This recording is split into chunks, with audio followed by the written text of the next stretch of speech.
কখনো ড্রোন, কখনো ক্ষেপণাস্ত্র হামলা। বিগত এক সপ্তাহ ধরে মণিপুরের ছবিটা এমনই। জঙ্গিদের জোড়া নাশকতা নিরাপত্তা বাহিনীর ঘুম কেড়েছে। এবার শুরু হয় মণিপুর পুলিশ ও কেন্দ্রীয় বাহিনীর জঙ্গি ডেরার খোঁজ।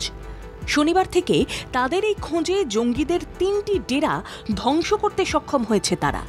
সেই জঙ্গিদের খোঁজে তাদের কার্যকলাপ দমন করার এই অভিযানের মাঝেই গুলির লড়াই জিরিবাম জেলায়। দুই গোষ্ঠীর অন্তত ৫ জনের নিহত হওয়ার খবর পাওয়া যায়। এর আগে সেপ্টেম্বরে পশ্চিম ইম্ফল এবং কাংপোকপিতে বিস্ফোরক বোঝাই ড্রোনের হামলায় ২ জন নিহত হয়েছিলেন। ৭ জনের আহত হওয়ার খবর মিলেছিল। মেইতেই জনগোষ্ঠীর এলাকায় হামলা হয়েছিল দুবারই। শুক্রবার বিকেলে বিষ্ণুপুরে প্রাক্তন মুখ্যমন্ত্রীর বাড়ির চত্বরে ক্ষেপণাস্ত্র আছড়ে পড়ার ঘটনা ঘটে, যার জেরে স্থানীয় এক পুরোহিতের মৃত্যু হয়। জখম হন বেশ কয়েকজন। ক্ষেপণাস্ত্র যে জায়গায় নিক্ষেপ করা হয়েছিল সেখানেই প্রস্তুতি চলছিল ধর্মীয় অনুষ্ঠানের।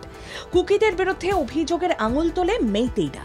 পুলিশ সূত্রে খবর, উন্নত প্রযুক্তির এই ক্ষেপণাস্ত্র স্থানীয়ভাবে তৈরি হলেও ৩ কিলোমিটার পথ পাড়ি দিয়ে আঘাত হানতে সক্ষম এটি। তবে পাল্টা একটি ভিডিও সামনে এনে কুকিদের দাবি, মেইতেই তরফ থেকে এই ঘটনা ঘটানো হয়। ক্ষেপণাস্ত্র লক্ষ্যভ্রষ্ট হয়ে তাদের নিজেদের এলাকাতেই আছড়ে পড়ে। ঘটে চলা একের পর এক এই ঘটনার জেরেই আরও উত্তপ্ত হয়ে উঠছে মণিপুর। ব্যুরো রিপোর্ট, বাংলা জাগো।